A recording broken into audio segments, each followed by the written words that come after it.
કયા 19 સ્વરૂપ કયા? સૌથી પહેલા શ્રી મહાપ્રભુજી, શ્રી ગોપીનાથજી, શ્રી ગુસાઈજી. શ્રી મહાપ્રભુજી, શ્રી ગોપીનાથજી, શ્રી ગુસાઈજી, શ્રી પુરુષોત્તમજી થયા 4. 4 અને પછી 7 બાલકો એટલે 4 અને 7, 4 અને 7 11.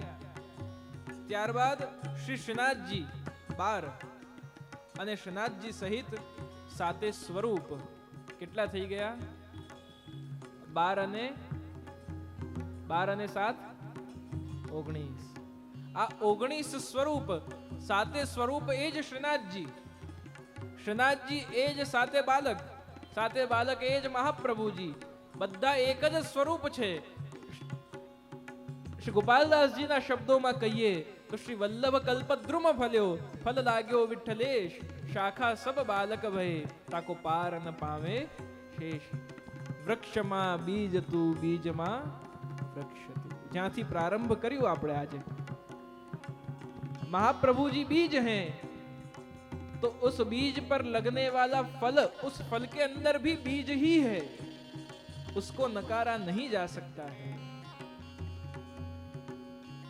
તો સૂર કહા કહે દ્વિવિધ આંધળો. આ ચર્મ ચક્ષુઓથી એટલે કે આ મારા પ્રાકૃત, મારી આંખોથી તો હું આંધળો છું જ, પણ અરે હે કુમનદાસ, હે વૈષ્ણવો, હું બીજા એક પ્રકારથી પણ આંધળો છું. હું શ્રી મહાપ્રભુજી અને શ્રીનાથજીને બે જોવામાં અસમર્થ છું. વો એક હી હૈ, દ્વિવિધ આંધળો. અને એની માટે આજે પણ મહાપ્રભુજી બિરાજી રહ્યા છે. એની સાબિતી આપવા માટે, એ પુરાવો આપવા માટે, એ વિશ્વાસ આપવા માટે અને દ્રઢતા પ્રદાન કરવા માટે સૂરદાસજીએ કયો શબ્દ ઉપયોગ કર્યો છે આપણે બધા ગાઈએ છીએ, પણ આ શબ્દ ઉપર ધ્યાન નથી આપ્યો આપણે ક્યારે પણ. દ્રઢ ઇન ચરણન કેરો ભરોસો. દ્રઢ ઇન ચરણન કેરો ભરોસો. દ્રઢ ઉન ચરણન કેરો ભરોસો નથી ગયું. અગર શ્રી મહાપ્રભુજીની તરફ સંકેત કરવો હોત તો આપ તો આસુર વ્યામોહ લીલા થઈ ગઈ હતી, તો એવું કીધું હોત કે દ્રઢ ઉન ચરણન કેરો ભરોસો. પેલા જે ચરણ હતા એનું હું દ્રઢ વિશ્વાસ રાખવાની વાત કહું. ના, સૂરદાસજીએ શું કહ્યું? સામે ગુસાઈજી બિરાજી રહ્યા છે અને ગુસાઈજી માટે શ્રી મહાપ્રભુજી કહ્યું, ઇनको મેરો ही स्वरूप કરી કે જાનિયો દમલા.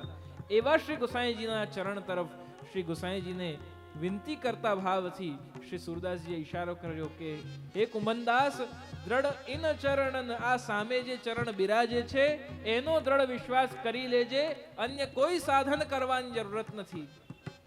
ચરણ શરણ બ્રજ રાજકુમાર કે, એ બ્રજના અધિપતિ સ્વયં શ્રી કૃષ્ણ આ મહાપ્રભુ સ્વરૂપે આપણને મળ્યા છે, ગુરુ સ્વરૂપે મળ્યા છે. એમનો હાથ પકડીને આ ભવસાગર પાર કરી જજે. તો આજે આપણે આ શ્રી આચાર્ય સ્વરૂપ, ગુરુ સ્વરૂપ શ્રી મહાપ્રભુનું ચિંતન કર્યું છે. તત્વ એવું અગાધ છે કે જેને ખૂબ વિસ્તારથી આપણે ચિંતન કરી શકીએ છીએ. સપ્તશ્લોકી સર્વોત્તમ સ્તોત્ર, વલ્લભાષ્ટક,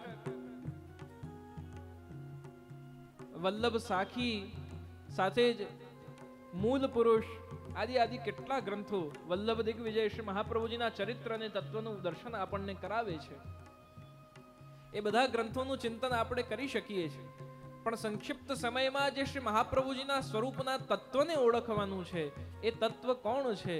એ તત્વ મૂળ તત્વ જ છે, પણ ગુરુ સ્વરૂપે પ્રગટ થઈને આપણને સૌને પાછો મૂળ સાથે જોડવા માટે આવ્યો છે. એ શ્રી મહાપ્રભુનું સ્વરૂપ છે. ગુરુને આપણે ક્યારેય ગુરુ બનાવતા નથી, ગુરુ શિષ્યને શિષ્ય બનાવે છે. આપણે સામાન્ય રૂપે એવું કહેતા હોઈએ, મેં અમને મારા ગુરુ બનાવ્યા.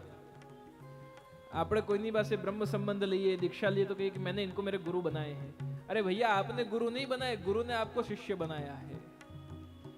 દીક્ષા તો આપણે ગુરુથી લીધી છે, ગુરુને આપણે થોડી દીક્ષા આપી આવ્યા છે. તો આપણે શ્રી મહાપ્રભુજી ના શિષ્ય છે, સેવક છે, દાસ છે, વૈષ્ણવ છે, वल्लभीय छे. आप कौन से वैष्णव हैं?